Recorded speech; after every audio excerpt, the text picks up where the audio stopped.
So there's a jiggy at the bottom of Clanker's Clanker's cavern. Clanker. So there's it. I'll do it again.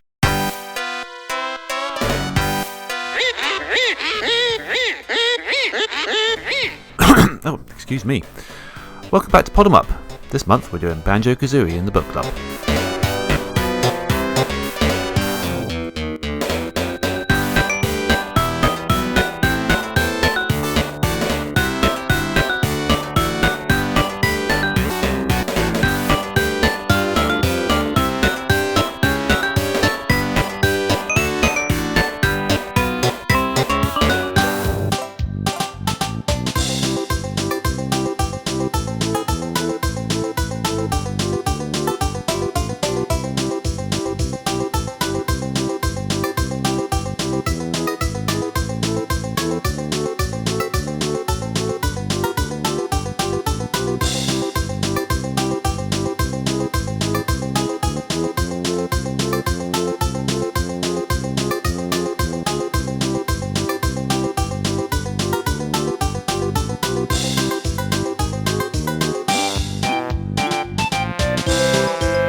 Hi there, welcome to episode 45 of Podemup. My name's Ollie, I'm joined by Tibbs. Hello Tibbs. I'm Tibbs, hello. Yeah, we were just saying, it's far too hot, isn't it? It's hot. It's just insanely, stupidly hot for two pasty British guys. That's the thing. That's the thing. It's just really dreadfully hot for the us. I'm in the hottest room in the house, I'm pretty sure. Same. I should have moved downstairs, I don't know why I didn't, but yeah, so the fans are on. Hopefully you can't hear them, but if you can, sorry, that's just the way it's got to be, I'm afraid. The thing is, I mean, it's good. It's good to have the fan. It's better than nothing. Yeah. But it's not air conditioning. It just blows the warm air around by the time. It does. Because I got like a big fan that sits on the floor, and it's got like the little box where you set how fast you want the fan to go is behind it. So as it's been on all day, that just gets warmer and warmer, and it's just blowing the warm air out towards me. So, you know, by the end of the day, it's like being blown in the face with a hairdryer. It's dreadful. Yeah, it does have that hairdryer feel sometimes. Yeah. But we're here to discuss a little later on Banjo-Kazooie. Yes. A bit of a formative game for me in my early years, a bit of a classic for me, so I'm going to be interested to see what you think of it. But before that, do you want to discuss anything that you've been playing lately? I really haven't been playing much this month. That's the same with me, really. Yeah, I mean, I've been playing Banjo pretty much. It's a fairly lengthy game. It is fairly lengthy. So. I didn't get to complete it. I got to be honest. I didn't. We even gave ourselves an extra week to try and do it, but things just cropped up, and I didn't get. I didn't quite get to the end either, almost. But but we'll discuss that later. So, anything else you have been? I played through Stray. Yeah. The cat one. The cat one. Yeah. I think we'll talk about that later. We'll talk about that later, yeah. I played... What was that? One of the incoming indies that you recommended. It's like a car racy one. Oh, well, it was the one I did last time? Yeah. What was that? I forgot what it's called now. I forgot what it's called. I keep wanting to say Horizon Chase Turbo, but that's another one. I might have done that previously, or maybe not. But Victory Heat Rally, I believe. That's the one. Yeah. The sprite scaling one. Yes, I played the demo of that. It's really, really good. It is, isn't it? Yeah, it's so amazing. Good. It feels great. It feels challenging, and it's just really cool. Yeah. I was really bad at it, especially because you do like the first. You got to do like a training session first. Yeah. There's a bit where you've got to avoid the cones, and every time you hit the cones, they go ow. Yeah. All it was just ow, ow, ow, ow, ow, ow. Yes, that's right. I think, yes, same for me, yeah. But other than that, yeah, it's really good. It's one of those games that makes you want to do better, though, I found. Like, if I like missed first place by just a little bit, I really wanted to try again and get it again. So I'm really looking forward to that coming out. Actually, I might just get that straight away. So. Yeah, I'm definitely going to get that when it comes out. I'm glad you enjoyed that. I got 2 Point Campus. Oh, yeah. But I haven't played. I think I've played 2 hours of it because it only came out Thursday. This week, wasn't it? Yeah. Yeah, Thursday. I think I ordered it on Amazon. I think I got it Friday. So I've basically done the tutorial and a little bit. So it's too early to say, if it's going to be great or not. But I think if you like theme park, theme hospital, if you play 2 Point Hospital, it's more of the same really. So I think it'll be good. My wife Abby's been playing a lot of 2 Point Hospital lately on the Switch, and she was aware of the campus one, but she hasn't bought it yet. Yeah, so far it seems like more of the same, but with with a university theme. So yeah, I think I got no reason to think it would be anything bad. But I'll give a proper impression when I've played more than 2 hours. It's good that they're expanding beyond that sort of just the hospital and like the theme park, like theme hospital and theme park. Yeah. Trying new ideas, what you could manage. Well, I think I've lamented before the fact that Japan got theme aquarium. Oh right, yeah. It never got localized or released outside of Japan. I've actually got it on the shelf there, but I don't speak a word of Japanese, so it's absolute gibberish to me. Yeah, that would be good. But theme aquarium, it seems like such a good idea. And Bullfrog made that, did they? Or was it someone else? No, it wasn't Bullfrog. It was someone else. I think it actually got released on PC. But without any of the theme branding. I think it was just called Aquarium, and it came out as like a budget title years later and got panned by the critics and forgotten about. But it's Theme Aquarium. It's good. It's just another theme game. It's another theme game. So yeah, I'm all for it. But I actually sent them a tweet. I sent 2 Point a tweet saying, "Listen, they did Theme Aquarium. Do an aquarium one." Didn't reply. Not even so much. They're probably probably a bit busy, to be fair. I know, but when you get a solid gold idea like that right on your lap, you stop everything. You stop everything, don't you? You call an all hands meeting and you get to work. But listen, this guy's just suggested something major. Yeah. This is going to change everything. Yeah. But yeah, apart from that, I really haven't been playing that much. It's been a bit of a crazy couple of weeks. Was it last episode? And this has literally just only come back to me. But you wanted to talk about Biomutant, or have you already talked about that? Do you remember that? I do remember that. We ran out of time. You were going to save it for next episode. Can you? Yeah. Is it worth talking about now? Yeah, it is. I think it's a really good game. I remember I pre-ordered it like a couple of years ago, and it was one of these games that just got stuck in development hell for a while. Yeah, I remember it in previews and things, and it looked quite interesting. It looked interesting, and then I cancelled the pre-order. I forgot all about it, and then eventually it did come out, and it got really sort of bad reviews. Everyone was like really sort of down on it. Yeah. It's really good. I really enjoyed it. It's a really nice game. My only criticism of it would be, and this is an entirely personal thing for me, the whole game is narrated by someone who sounds just like Stephen Fry. And right. It gets old so quick. There's even an option in the menu. They knew it gets old because there's an option in the menu where you can choose how talkative the narrator is. Right. But even if you put it down to 0, he still talks all the time. And basically, it's set on Earth or an Earth-like planet where humans have ravaged it with all the things that we do, and oil and all the bad stuff, all the usual. We've all had enough of it, so we've blasted off into space, and all the creatures that have left have eventually evolved into their own sort of little societies. Right, okay. But now there's these big creatures. they've all got funny names. I can't remember what they are now. This is part of the thing that irked me with it. They were like the giant puffs, I think they're called, and they're eating the roots of the life tree, which gives life to all the planet. So you have to go around on a little mission to defeat the big puffs and save the world. But because all humans have long gone, so these animals have inherited our world, and they've come up with their own little language and their own word for things, and it's all in this really sort of infantile baby talk.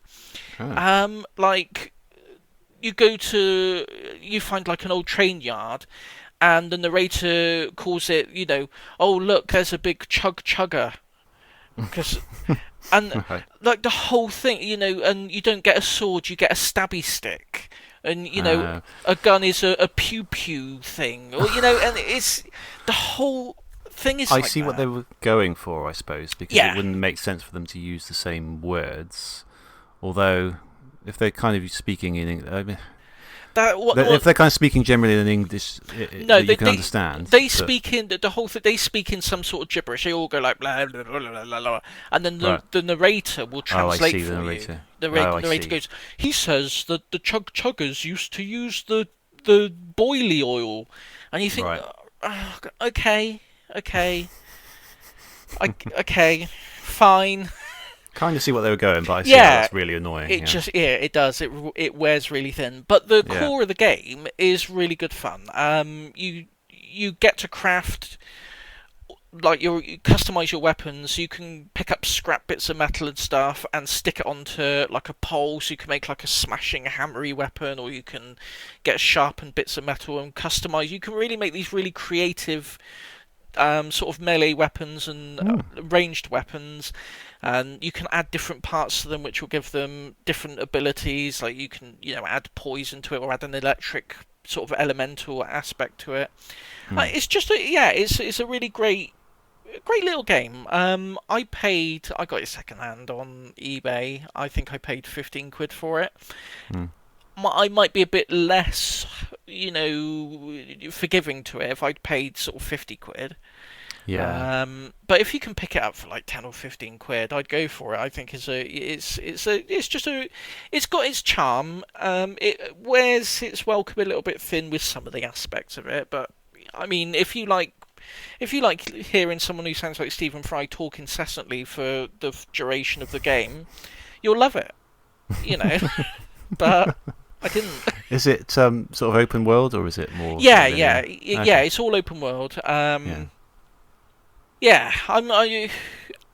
wasn't prepared to talk about it, so sorry, no, you've done really well there. Yeah, I've got a competent review. I've got no notes about it or anything, but don't worry. It's kind of like an open world. I would say an action RPG-ish. It's got RPG elements to it. But yeah, you're a little raccoon creature as well. It's worth mentioning. I thought maybe they scrapped this. Could you not pick the character that you wanted to be? Was there like a range of different animals you could be, or was that no? There's like your one sort of raccoon creature, but you can customize it. So you can give it like a fat head or a small head or big muscles, and so you've got quite extensive customization on it.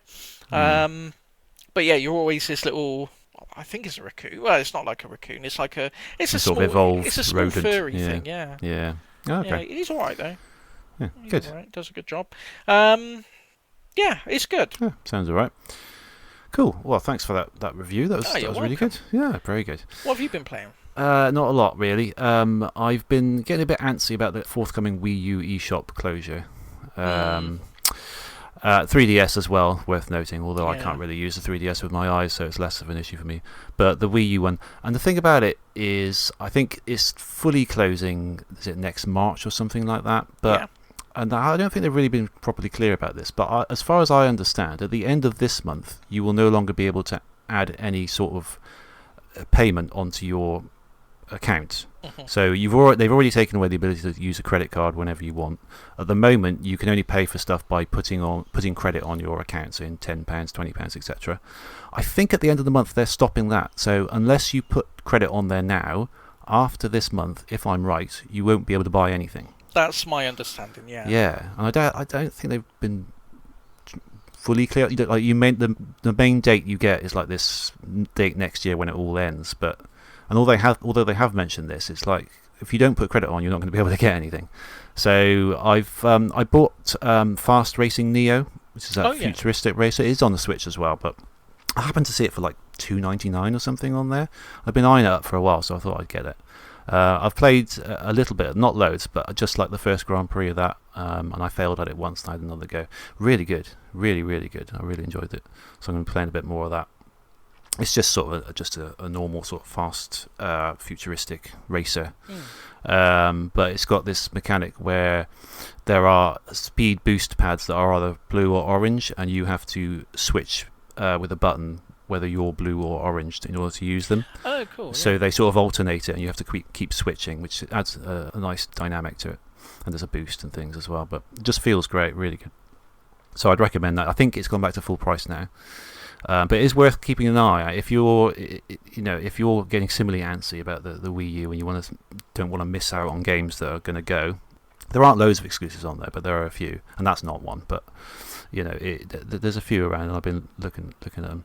I do still have some credit on there, so I think I'm going to get the expansion for that for Fast Racing Neo, because you can get extra tracks and things, and maybe a couple of other things. But yeah, it's worth keeping an eye on it on the store, because they do have a lot of discounts and they change them like every few days. So if you get say £10, £20, it's worth looking at the discounts. Then you can get as many as you can, before it all closes for a good price. So yeah, that's the only thing really on that I haven't been playing other than Banjo really. Well, you just reminded me when you said about getting it at a cheap price. If anyone's interested, if you mentioned before Yooka-Laylee and the Impossible Layer. Yeah. You could get that for £1. Can you? If you go to fanatical.com. Yep. It's like a Steam key seller. Yeah, I like Fanatical. I've bought from them a lot. Yeah, they got a bundle, the Build Your Own Summer bundle. You could choose one game for £1, 5 for £2.99, 10 for £4.99, and they got Yooka-Laylee there, so you could pick that up for £1. Yeah, that's the platformer one, isn't it? Impossible Layer. Yeah, it's a really, really good game. I've talked about that before on the podcast. It's very good. So for £1, you could, you're daft if you don't really. Yeah, I've got that on PC as well. They Epic Games were giving it away free at one point, very shortly after it was released. Weirdly, like only a few months, which is very generous. But yeah, so it's a good shout. Yeah, it's always worth keeping an eye on those things, because you can get ridiculously good games for ridiculously low amounts of money if you keep your eyes out. Yeah. Most of my Steam and Epic Games library is made up of either free or very cheap games. So is everyone's. I don't think anyone ever pays full price for Steam stuff. Rarely, yeah. It's all from Humble Bundle and the Steam Summer Sale. yeah, pretty much. News. So, newsy time? Yeah. Got any news? Not really. I've got a couple of... all I've got is a couple of updates on things that we talked about last episode. So, Lollipop Chainsaw. Yes. It's got a few more details about that, and I think we said we'd keep people updated, so let's do that. So, some details from the guy in charge, Yoshimi Yasuda. So, it's scheduled for 2023. It will be a remake rather than a port, but as close as possible to a remaster. So, whatever you want to glean from that, I think they're remaking it, but they're keeping it very as true as they can to the original. I hope that isn't just code for we're whacking it into Unity. We're just copying the assets into Unity and making the best of it. Yeah, hopefully not. Yeah, the soundtrack will feature a lot of new music, because obviously there was a lot of licensed stuff in the last one. As long as they keep Mickey and... Oh, yeah, they've got to keep Mickey. Yeah, and Absolutely. You Spin Me Round, then the rest of it... I don't know. Yeah, fingers crossed anyway. So initially he said that the graphics will have a more realistic style, and people started questioning about that, because it's quite a stylistic game. It's got that comic book style, isn't it? And people thought, oh, they're getting rid of that. But I think what he meant was they're going to use modern graphics to make it bring it up to date, but still using that same style. So that's fair enough. The story will remain the same, but on the topic of censorship, which a lot of people have been asking him. He says that he can't go into a lot of detail, just that he will be negotiating with platform holders to make sure that they can keep it as true to the original as possible. Right, so don't get on PlayStation then. Yeah, that's what I was reading. Apparently, PlayStation are a bit hot on censoring. Yeah. The ladies. Yeah. So if it turns out that the PlayStation is a different version, then that's going to be a bit rubbish, isn't it? Yeah, I think that's going to be one for anything but PlayStation. It's odd when Nintendo are less censorious than PlayStation. Yeah, that is a bit weird, isn't it? Yeah, what's happened? I really don't know. Because do you remember, like years ago? I mean, the game. We might have talked about this before, but the game was rubbish anyway. And there was BMX XXX. Yeah. And it was Sony were the only platform to censor it. The Nintendo one, Xbox, fine. All that's weird, isn't it? All boobs and everything, not a problem. PlayStation, no, not having that. It's weird. It's odd. That is odd. Yeah. Okay, well, it's a topsy-turvy world we live in now. I mean, the difference here is that Lollipop Chainsaw is a game actually worth playing. So, yes. Yeah. I mean, obviously... It's got boobs and things, but it's tongue-in-cheek with it. Yeah. If you haven't listened to our episode on the original, which was last year, I think, please do, because it's a really good game, and I think we covered it really well. Yeah, I mean, if we do say so ourselves. If we do say so ourselves, yeah. I think the dream outcome would be that it sells by the bucket load and we get a sequel. Yeah, that'd be nice. That'd be really good.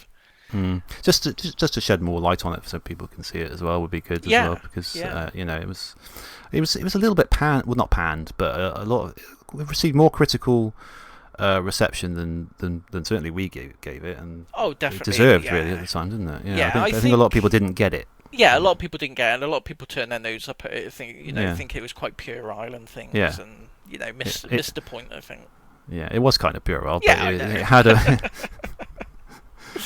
The more you played of it, the more you get why. It's good. It's a good game. Yeah. So and the other thing is Sonic Origins got its patch that we were hoping for. Well, mostly. The Tails bug was fixed first and foremost. Yes. So that was the first one on the list, I think. And they updated the names as well, didn't they? The names on the music, that was a must. Yeah. And they had a whole list of loads of other things. It just showed you how buggy it was when you got into it, really, because there was a really, really long list of things. And I think there's still some out there, and I know they haven't improved the music quality on Sonic 3, I don't think. No. I got to be honest, that is one thing I have been playing, actually. I went back... played a bit of Sonic 3 Air, which is obviously really good. But I tried Sonic 1 Forever and Sonic 2 Absolute. Oh, yes, I've seen it. I keep meaning to try them. I haven't got around to it. They're pretty good. Yeah. Yeah, they're pretty good. It was certainly better than Sonic Origins. It's got to be said. Yeah. So these, in case people don't know, these are the decompiled code from the Christian Whitehead mobile releases.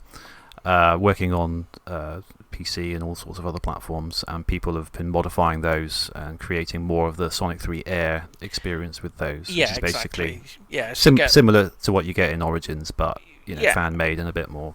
Yeah, you get all the sort of customization options that you get in Air. So you like from cosmetic things like you can add the UFOs back into Marble Zone if you want to. Oh right, yeah.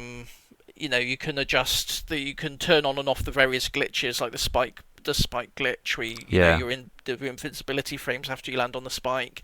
And it's just all things like that, so you can just tweak your experience a bit, and it runs really well. I've noticed a couple of minor audio glitches, but I can only assume they'll be fixed as time goes on.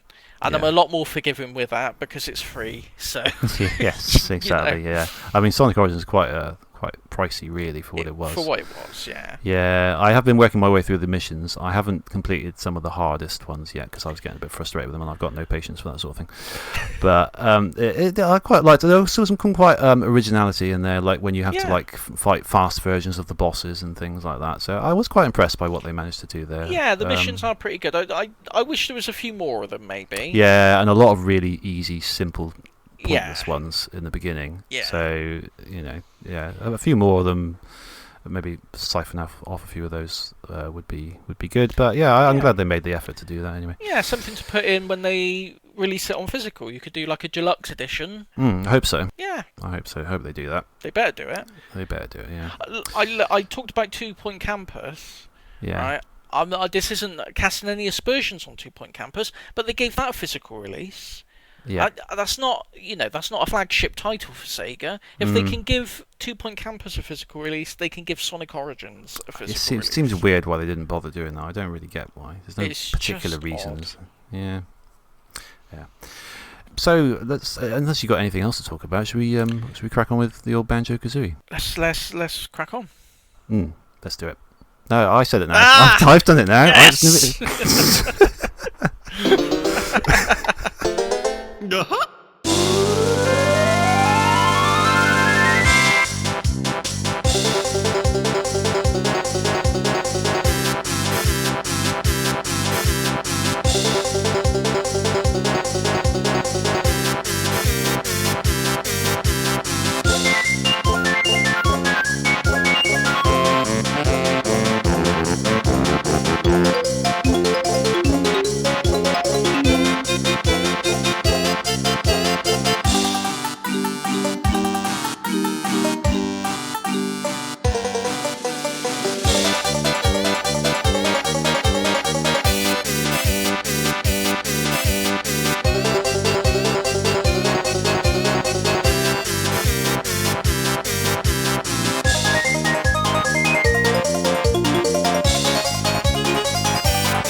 Video Game Book Club. Banjo-Kazooie is our game of the month in the book club. So, developed by Rare and published by Nintendo, released initially for the Nintendo 64 in June 1998 in the US and the following month in Europe. In November 2008, it was ported to Xbox Live Arcade on the Xbox 360, and this version was also made available on the Rare Replay Collection for Xbox One in 2015. And this year, the N64 version was added to the Nintendo Switch Online Expansion Pack service, so you got a few options there.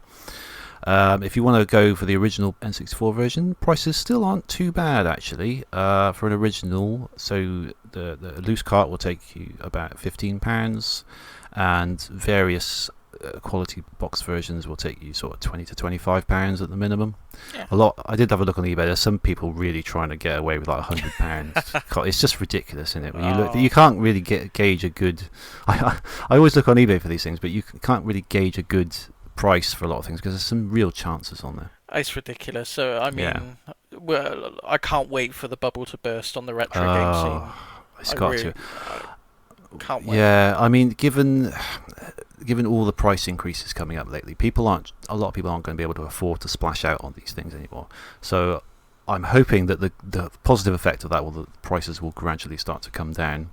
Maybe, I don't know. I would hope. Never know. Yeah. You think that might have an impact, and yeah. Anyway, it's an annoying topic on it in of itself. Anyway, many people think of this game as the originator of the collect-a-thon subgenre of 3D platformers. It follows the adventures of a bear named Banjo and a bird named Kazooie who lives in his backpack. They must traverse 9 open worlds within the lair of Gruntilda the Witch, who has kidnapped Banjo's little sister in order to steal her beauty. Banjo's origins are tied to Project Dream, a SNES 2D platformer in development at Rare, similar to the Donkey Kong Country games, and initially about a boy and a group of pirates who eventually turned into Banjo. When the project... I didn't say that right. I can say what, they all turned into Banjo? No. What I meant was, and initially about a boy and a group of pirates, but these were dropped and the character eventually turned into Banjo. When the project was moved to the N64, Super Mario 64 inspired them to scrap the concept and move Banjo into a similar 3D space. Kazooie was added into Banjo's backpack when they wanted to give the character a double jump and the ability to use faster legs. Originally, those things were just going to fly out of his backpack, but they decided it made more sense to just stick him on a bird that lived in his backpack. Yeah. And so the legend was born. So, yeah, this is my pick. One of my absolute classic childhood games. This is I got it in August 1998. I bought it off my friend. He charged me full retail price for it though. No. Which, I don't know why I bought. I don't know why I didn't just go to the game shop and just get my own copy. That seems crazy to me. Although he did keep his save on there, which for some reason I thought was worth the price, just to wander around his completed save of the game. I don't know. Presumably that helped me. I can't remember.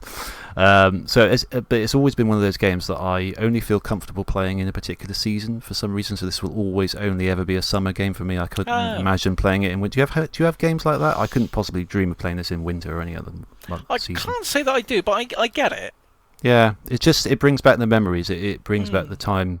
Because it was obviously a particular temperature, much like it is now, and it just feels right. The quality of light coming in through the window, things like that, just brings back the nostalgic buzz a bit. I did the same when it came out on the 360. Played it in a similar sort of time, and I've been meaning to play it for a third time for like years now. I just every year it comes around, so maybe this year, but it doesn't. I just sort of slips further and further back. So I thought we'll do it this year. And for me, it was probably the first time I truly felt like I had a huge open world to explore in a non-linear way. Because until then, all my games have been like platformers, racers, arcade ports, very smaller, more limited games. So I just remember seeing previews of it in magazines. Obviously knew of Banjo because he was in Diddy Kong Racing as well, which I loved. So this seemed like the next logical thing for me to buy. And I was absolutely enthralled by it, to be honest. Loved the characters, the worlds, the challenges, the music, everything. It just spoke to me really well. What was your overall experience like with it? I liked it and I didn't like it. Oh, okay. It's a bit of both. I like the characters. I love the music. Yeah, the music's fantastic. We'll go into that later, but it's one of my favourite soundtracks. Yeah. I love the sense of humour. Yeah. I don't think I really like the collect-a-thon style of it. Oh, really? I think that's what... Because I got off to a rough start with it on the first Spiral Mountain. Oh, right. I got every... Is it the jiggies that we collect? I've not got it written down. It's jiggy. Yeah, jiggies are the main collectible. We'll go into the collectibles. There's quite a few different ones, but jiggies are the main collectible in the game that you sort of remember most. Yeah. I got them all except one, and I couldn't find it. Oh, in Spiral Mountain, you get honeycomb pieces, are your health. That you add another. Basically, your health is little blocks of honeycomb, and by collecting sort of empty honeycomb pieces, you get a new permanent health block on your health. That'll be it then. I got every collectible. Except there was one of these honeycomb pieces, and I couldn't find it, and I got so narky. Oh, really? I got really narky, and that sort of set the tone for me. It's like I like. I don't think you even need to get them all. In that I know you don't. Point. I know you don't need to. I know. I got enough to proceed. I got enough to go into the next painting, and it's fine. But no, and that it's a repeated thing that bugged me throughout the game. I want to get them all, and if I don't, it irks me.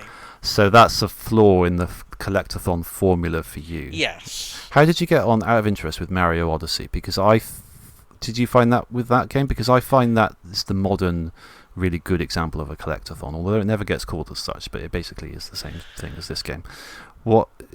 Did you find that as well with that? No, I didn't as much, but I think the thing with Mario Odyssey is there seems to be an indeterminate amount of what the collectible the moons. Moons, yeah, moons. So even when you've got enough to fill like the balloon and whatever, it's been so long since I played it, but you get the little balloon and you get the tally on it. Even when you've got enough to complete the game and do that, there seems to be just like an infinite amount of these things to collect that you can just go about and do afterwards. So I think because there wasn't a defined, there are 100 different moon missions to do and you have to get them all. Because you don't know how many there are, it didn't really bother me as much. As long as I got enough to complete the game, that satisfied my... Okay, interesting. Whatever it is in me that, it ticked that box. But right, that's interesting, because previously you've said you're not completionist. No, I'm not. So I'm curious to see why this is it because it's quite achievable, because there are 10 jiggies, and we will get to them in a minute, but jiggies in each world, and that's a fairly low number really of things to get. So that I'm guessing it must be that it seemed achievable. And I think, for whatever reason, you couldn't achieve it. I think that's probably part of it. And maybe, because when I say I'm not a completionist, like if I play, I don't know, Grand Theft Auto 3, say, I never bothered getting all the 100 hidden packages and all that kind of stuff. And I don't go for unlocking, every bit like extra stuff. Yeah. As long as if I play the game start to finish and I enjoyed it, usually that's enough for me, and I'll put it back. And I never go for like all the achievements and that kind of stuff. But I think the difference maybe is because the point of the game is to collect them all. Yeah. If it was like, you had to. It was just a platform game, point A to point B, and you could collect these things if you wanted to, then it probably wouldn't bother me. But because the point of it is to collect everything, I think that's what... I don't know, it is odd thinking about it. Yeah, that does make sense, though. I get you. Like, it's if you haven't got them all, then it's like you haven't properly... I've not done that completed stage. the level. Yeah. You haven't done that stage. I haven't done that stage. It's just it's like it's just had a bit of sympathy on me. It's like, oh, let him go. He's struggled long enough. Let him through. But he hasn't earned it. Don't care. Look at him struggling. Let him through. Yeah, it's true. Like, no, I don't want your sympathy. I'll find the bloody thing. I'll find it. It's fine. And then 3 hours later, it's like, all right, I'll go through. I'll come back for it later, and then I'll never go back for it. Yeah, I did find that even because I was playing through, and obviously I mean, there was a lot that I'd forgotten about it because it had been a long time since I've played it last, and there were loads that I'd forgotten, but there are a lot that I didn't only have to look at it and I think, oh yeah, that's how that works, and there's a jiggy in there. So I did have there were a few, like I did most of the worlds. I didn't quite do all of them, and I want to finish it, but. And I did most of the jiggies in them, but there were a few that I never quite got all of.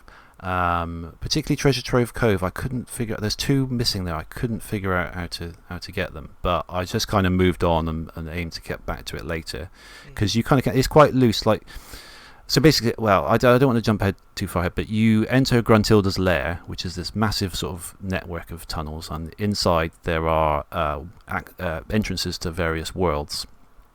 And in order to access the worlds, you need to complete a jigsaw puzzle that's somewhere nearby in that hub world. And you put jiggies in the puzzles, and you earn jiggies in the levels. So it kind of gives you one for free to start the first world.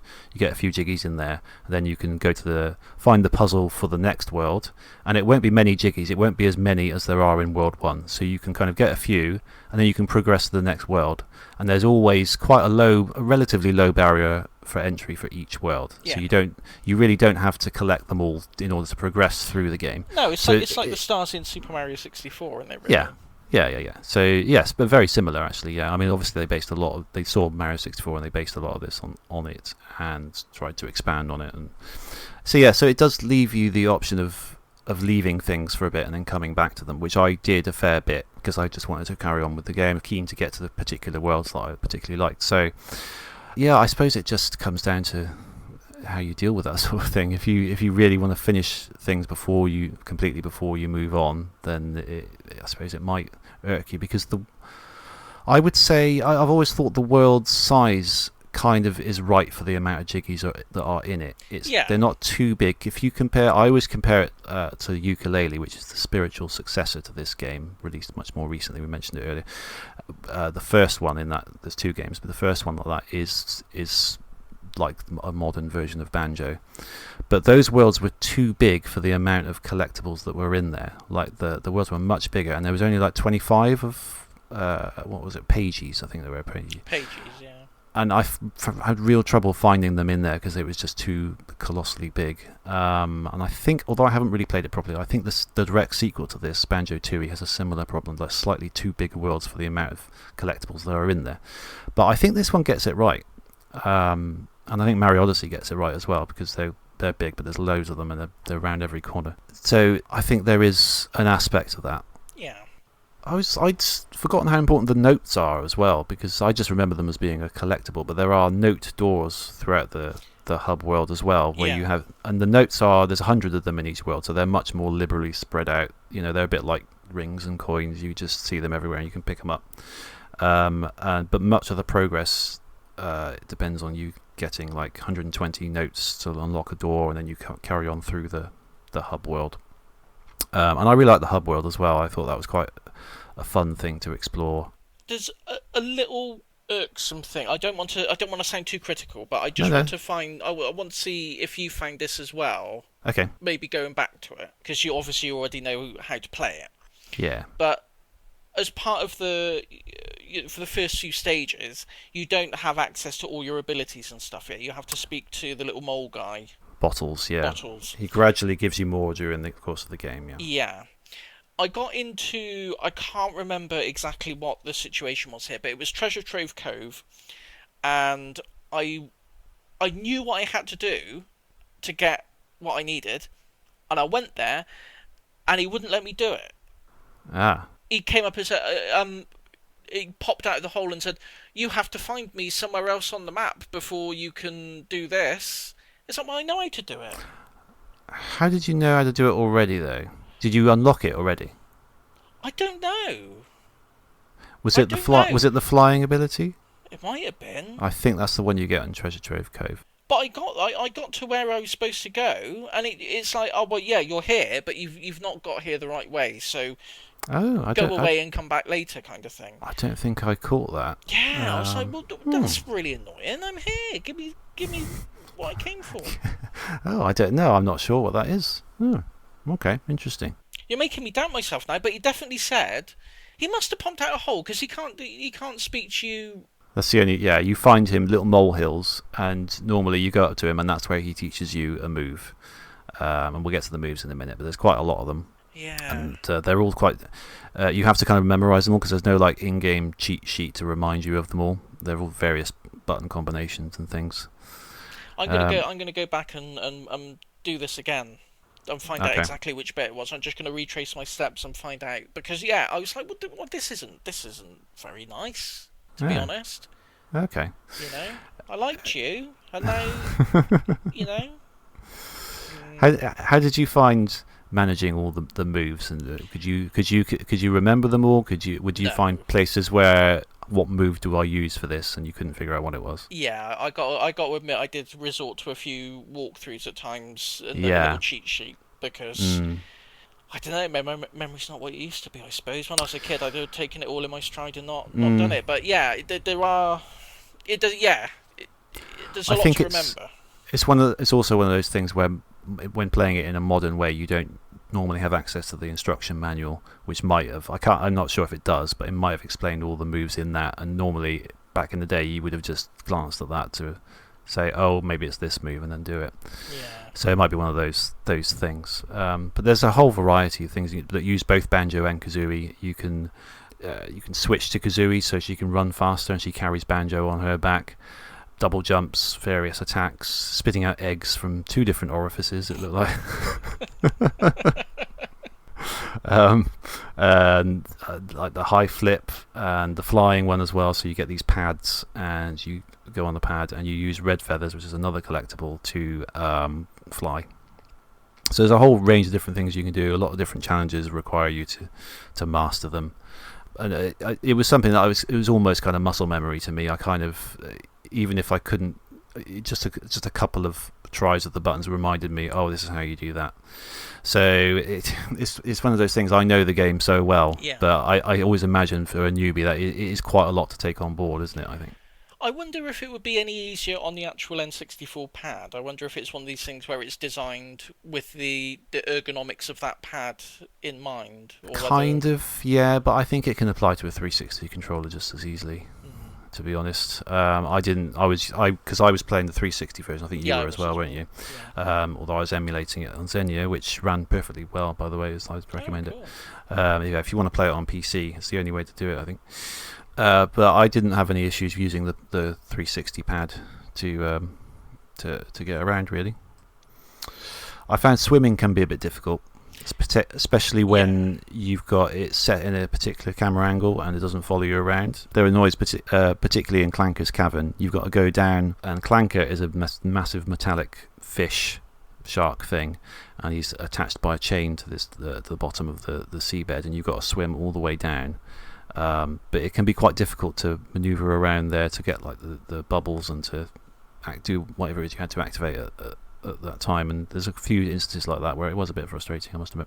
Yeah, I did find the swimming mechanics a little bit difficult in general, but I kind of just put that down to the era that it was in. Like, it's a lot of games common. at that time, swimming wasn't really good. I mean, if you look at Mario 64, it's got fairly similar issues to this game. It's just growing pains of 3D platformers. Really, you can't blame it too much. It's just part of the era that it was in.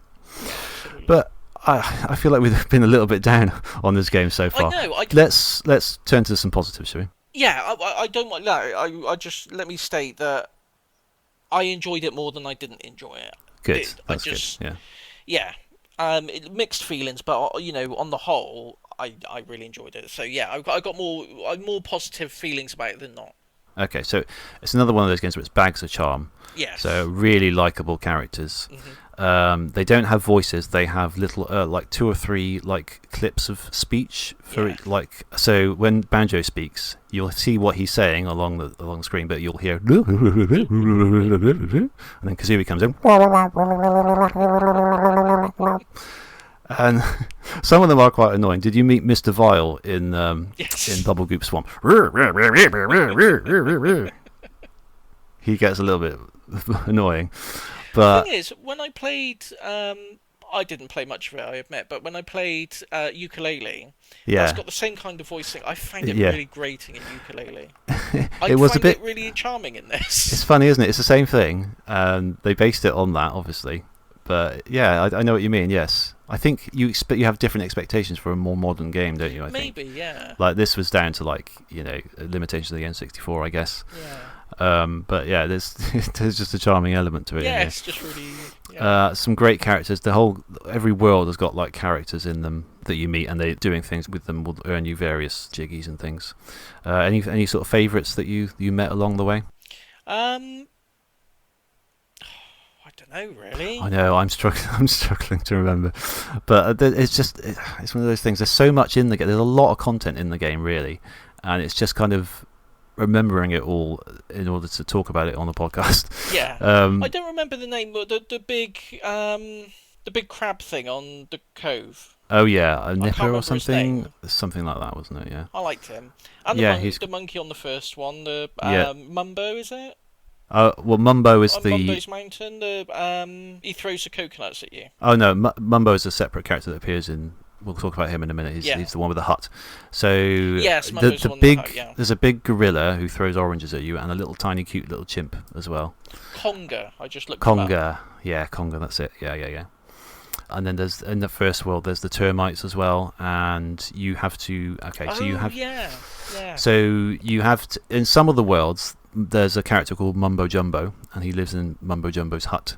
And if you collect enough Mumbo tokens, he can transform you into a particular animal that will then be able to do particular tasks in the level and get jiggies you wouldn't be able to get being Banjo. I didn't know anything about that when I played the game. That was really it's a new thing. A really sort of pleasant surprise. That it was great because in the first one you can transform into a termite, and then you can go in the termite mound and get to the top of it and get a jiggy, and all the termites are there, and I can't remember what they say, but I think they say quite funny things. Yeah, they say quite. I can't remember what it was, but I remember laughing.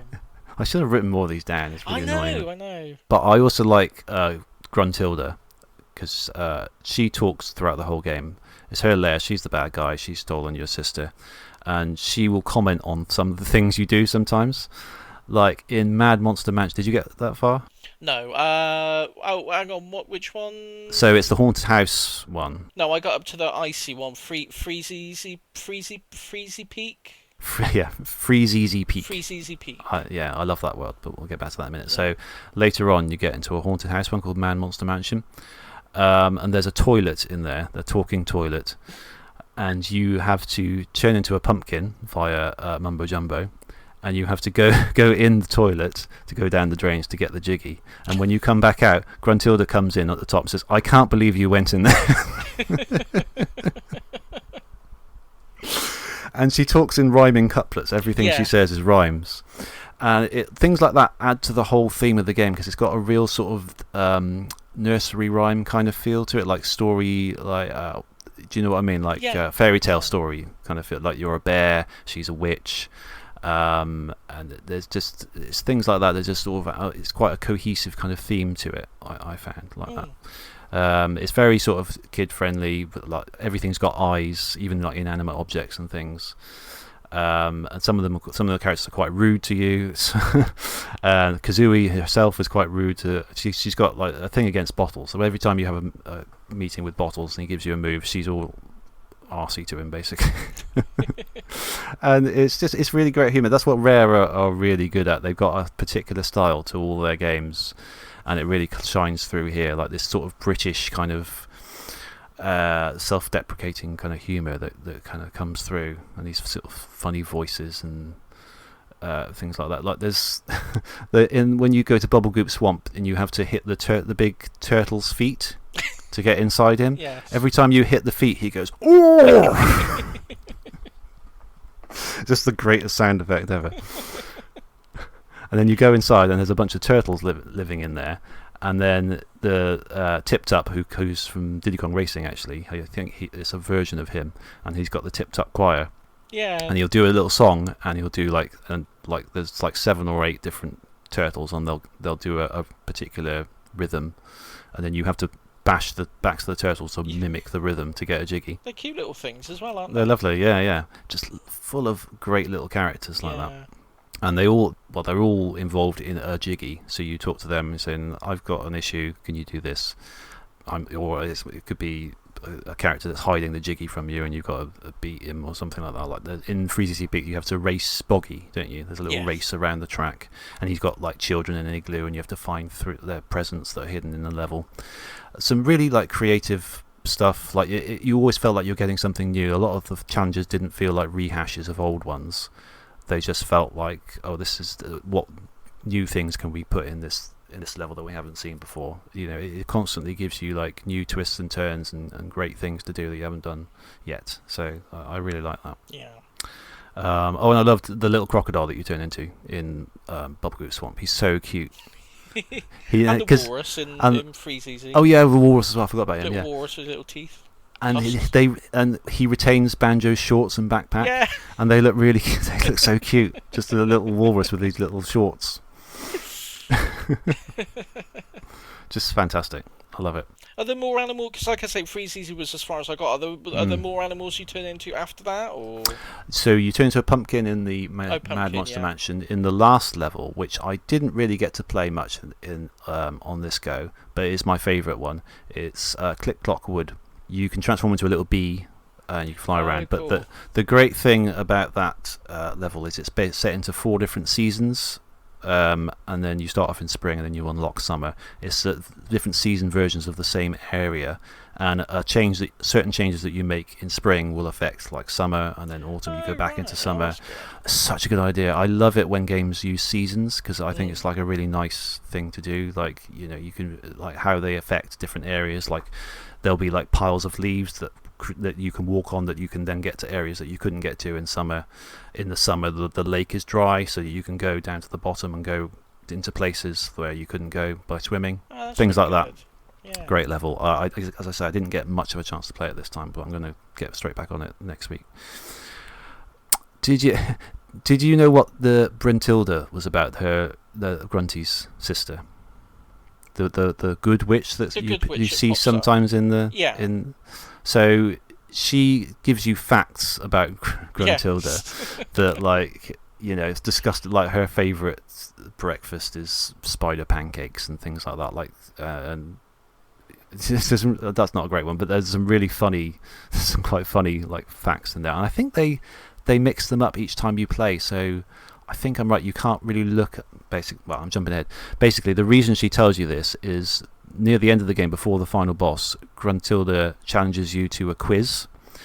Oh. It's like a game show, and each panel you have to answer different questions, and some of the questions are about the levels that you've been in. So, which is quite good, because even though you can get there without getting all the jiggies, it's worth having a good look around each level, because you'll need to know certain facts about the levels that you play in. Like, she'll show you a zoomed in picture of one of the levels and say, which level is this? And it's a multiple choice of 3.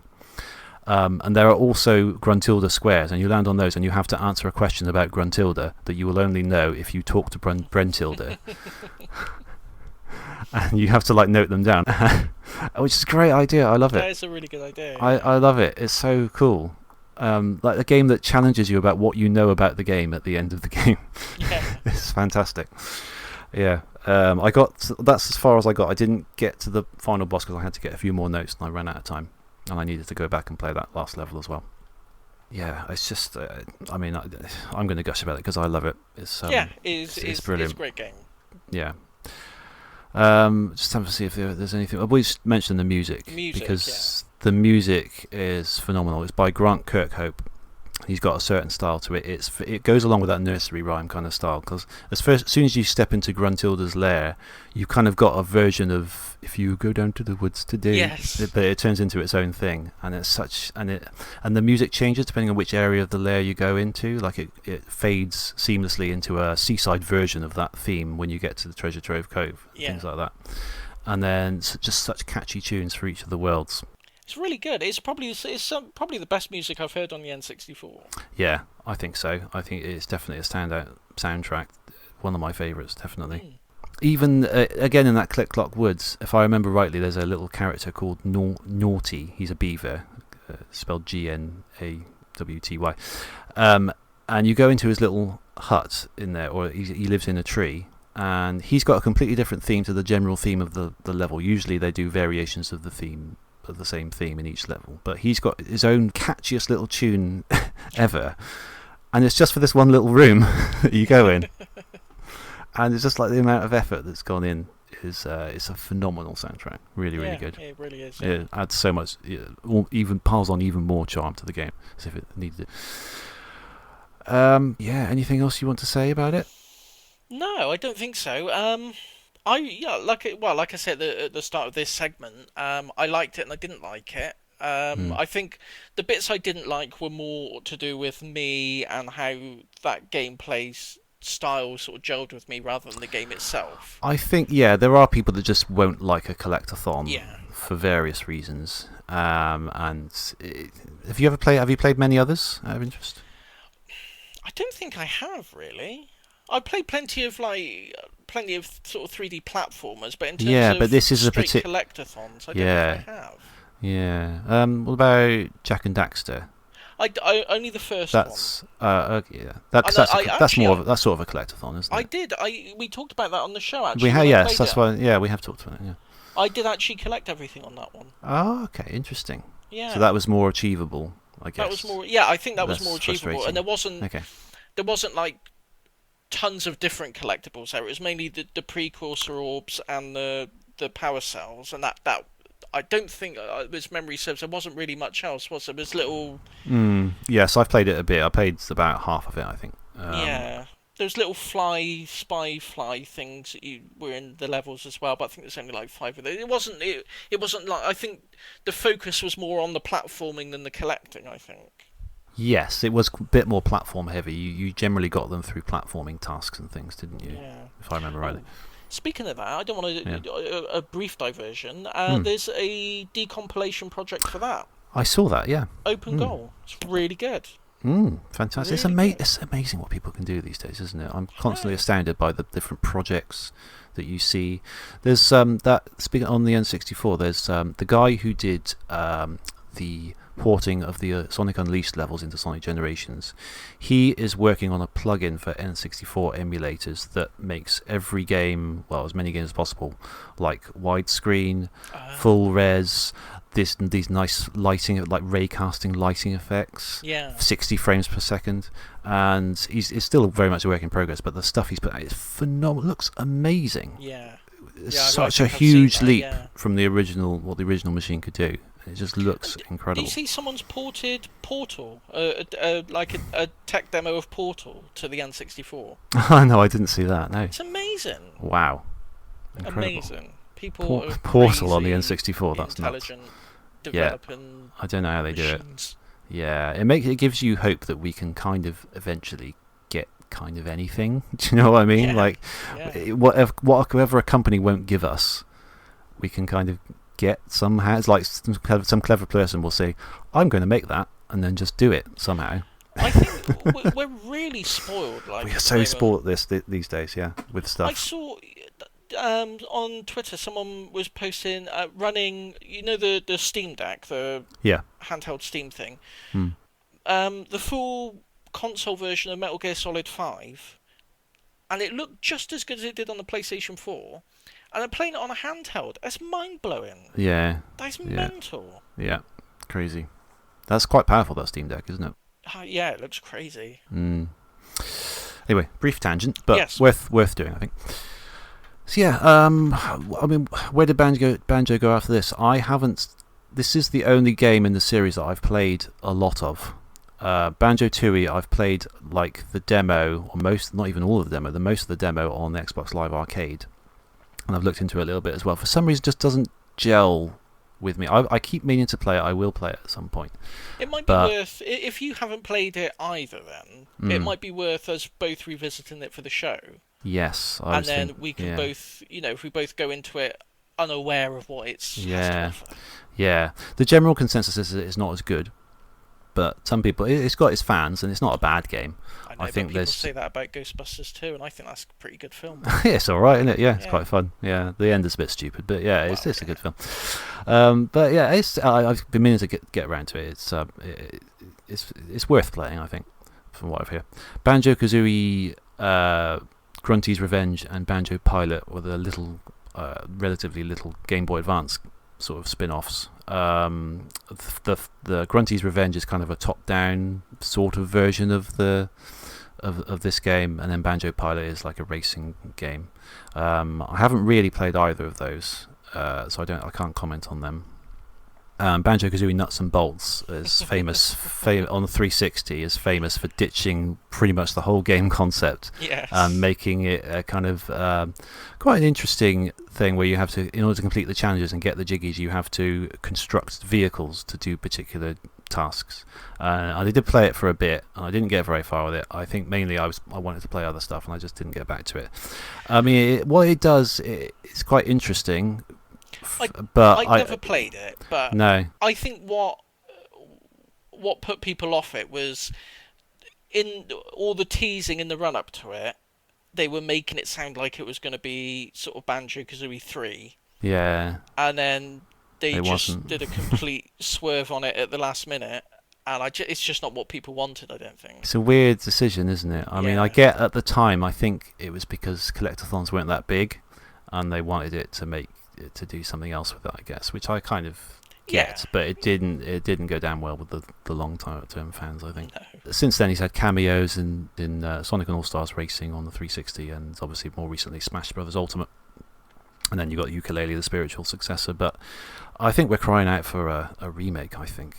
I mean, in like the style of like the Crash trilogy and the Spyro trilogy. I'd love to see that. I don't know why they haven't done it.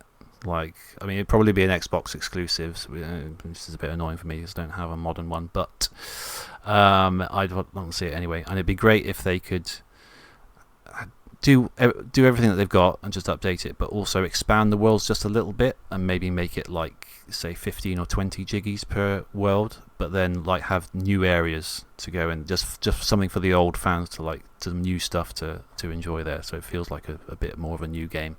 Yeah, I'd love something like that. Be brilliant. I don't know if there's any plans to do that. But I don't know. I mean, there's always talk that sort of rumours pop up every few years about Microsoft doing something with Banjo, but it never transpires. Yeah, it could be that they're not quite sure what to do with it, but I think the time is right because collect-a-thons have their own fan base now. They're sure. People that love them. And again, Mario Odyssey's success only Well, you look at any sort of retro collection, they always sell well. The Spyro collection, the Crash Bandicoot, even Sonic Origins, for all the complaints people had, it seemed to have sold pretty well. Retro is big, and this is really big, Yeah, this has got a big following. I think it sold well at the time, and it's just really popular game. It's reviewed well too. It's gone down in history as one of the standout titles on the N64. Yeah, I can see why. Yeah, there's a sheen of quality to it that you do not get with a lot of similar games that came out sort of after this. Buck Bumble. I've never played that. Is it good? We'll find out one day, won't we? We'll have to do it just to have an excuse to play the theme tune. I don't know the theme tune. I'll have to look it up. Yeah, brilliant. All right, I haven't looked at that one.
Okay, so I know what this game is going to be, don't I?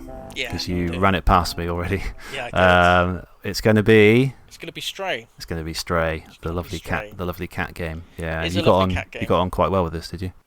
I did. Yeah, I did. I'm going to play through it again. It's only about 4 hours long, I think, so it's quite a relatively small one, isn't it? Yeah, I think that there's an achievement for doing it in under 2 hours. So if you know what you're doing, you can really fly through it. But it's a very short game. But I think he's got a lot to offer. I'd be interested to hear your take on it. I would say, because I know you got a young'un going about. Yeah. They might be all like, "Oh, look, it's a cat. Let's play with a cat." Yeah. It's fine, but there's some quite scary imagery when you start going down into the sewers and things. I was thinking that. I was thinking, if it weren't set in such a dystopian kind of future and scary world, she would love this because she loves cats at the moment. Yeah. But I would say like the city bits where you're interacting with the robots and you're wandering around. That's all fine. There's none of the robots are enemies. You rub up against her legs like cats do, and you go scratch her carpets, and it's all fun and games. But there's a bit where you start going down into the sewers, and I think that's probably a little bit scary for kids. So yeah, I wasn't planning on playing it in front of her, but if you don't know what we're talking about, this is a game where you play as a cat, right? You play as a cat. Yeah, brilliant idea. Yeah, and who doesn't love a cat? Cats are amazing. Yeah. So. Yeah, that's basically it. It's a very short game, so I don't want to say too much about it now. No, sure. Need to listen next month, but Cat falls into a place where there's robots, and he's got to find his way back out again. Cool. Well, we'll pick that up next month. Meow. Right. So, if you've enjoyed our various ramblings. You might like to know that we're back on Google Podcasts. Yes. So you can go back and hear more of us. But the other Podemup aren't. Yes, I did see you tweet your theory that our sudden increase in listenership was probably just Swedish people looking for the Swedish podcast. Yeah. So this is let's go back a step. So. If you haven't listened to the previous developments, there's another Podemup who do Swedish pop culture, right? We came up with the name first, I must stress, but they've also decided to call themselves Podemup. Normally that would be fine. For some reason, Google Podcasts couldn't accept that we were both called Podemup, and there could only be one Podemup. So for quite a while, they made the other Podemup the Podemup of choice. You couldn't get us on Google Podcasts for love nor money. It was ridiculous. At some point, they've switched to only us and not the other Podemup, and I'm assuming it's because we've been doing a bit more recently than they have, and there must be an algorithm that switches to whatever's it thinks that theirs is an old feed perhaps of the same podcast, and they've gone to ours. So it's kind of like a wrestling title belt. Who holds the we're the current Google Podcast champions of Podemup, but it may change later when they do another episode. It's the hardcore belt. 24/7 rules. It's 24/7 rules apply. Yeah, I keep checking it to see if they've taken it off of us, but they haven't. I don't know if they're aware of this either. They last I checked, they haven't done an episode since April, so I don't know. They may be winding things down or taking a break. I don't know, but yeah, I don't know. I don't think I want to tell them. But yeah, it's not our fault. Whatever happened, it's Google. It's up to Google Podcasts. I've tried and tried. When we didn't see algos, when we didn't have the title, I tried and tried to get back on there. But yeah, it's all up to them, I'm afraid. So otherwise, if you want to talk to us, we are available on Twitter at podemup. We can email us podemup@gmail.com, and our little website is podemup.live, where you can also find all our old episodes. And please get in touch. We say it every month, and no one does. Really? Talk to us. We're here. We want to hear from you. If you're one of those people, if you listen to us on a regular basis, and I know there's at least a few of you out there, because I've seen it in the stats. I'm pretty sure that there's at least a handful of you out there. He knows you're out there because he's sat outside your house. I know when you're listening to us. If you think, do you know, I really must get in touch with them one day and suggest a book club game, or just tell them my thoughts on the show, or just just say hi. If you're one of those people who think I really must do that sometime, do it. Please do it, because we'd love to hear from you. It'd be amazing. We'd read it out on the show. I get it. This podcast, send us a tweet. I never do. No, to be fair, there's been a few cases like that. Yeah, where I get it. I just like to listen. I don't want to be involved. You do the podcast. I'll listen to the podcast. That setup is fine for me. So okay. I don't want people to feel pressured. But if that's not you, then please talk to us. Talk to us. If you're not an antisocial cretin like me, talk to us. If you're not a cretin, get in touch. Yes. If you are, then carry on as normal. We'll get that on a t-shirt. Yeah. So next month we're talking about Stray. Also next month, I was wondering if we could delay our recording time a little bit, because I am going to EGX in London on I think it's the 23rd of September. Oh, lovely. They got playable Sonic Frontiers down there, so I'm gonna get down there and check it out. I'm gonna report back.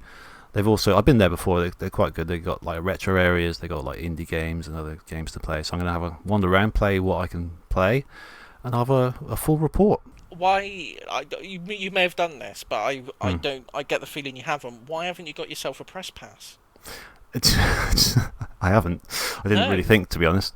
Would that work? Yeah, do you think? Of course it would. Do you reckon? Yeah, I reckon it would. We've got an established podcast for 50, coming up to 50 episodes. Yeah, true. The first one that comes up if you type in podemup, exactly that phrase, first thing that comes up. I reckon you could get a press pass. I could. I might try. Try it. I've already bought a ticket, but sell it. Sell it, yeah. Sell it. Okay. Sell it on the door. Sell it. Take the ticket. I might be refused my press pass if they find me doing that. But cut this bit out. Cut out what we're talking about now. But yeah, cut it out, press pass, and then you get in there, take a little recorder, get some interviews for the show. Oh, you're at it. Brilliant. Yeah. Sounds like a lot of work, but it does sound like maybe. A lot of work. I don't know if I can be bothered. But don't do any other work. Queues, forget the interviews. Just use it to skip the queues. Do you reckon I could do that? I reckon you could. I haven't even thought about doing that. I might look into that. Yeah. Yeah. I need to get like a podemup t-shirt made. Yes. Yeah. I'll get on that. Yeah, it's a little project for me to do. I'll let you know how it goes next month. Yeah, print out a little square thing that people put around the microphones when they're interviewing people. Yeah. Get a little podemup logo on that. Just buy the microphone's not connected to anything. It's just being held.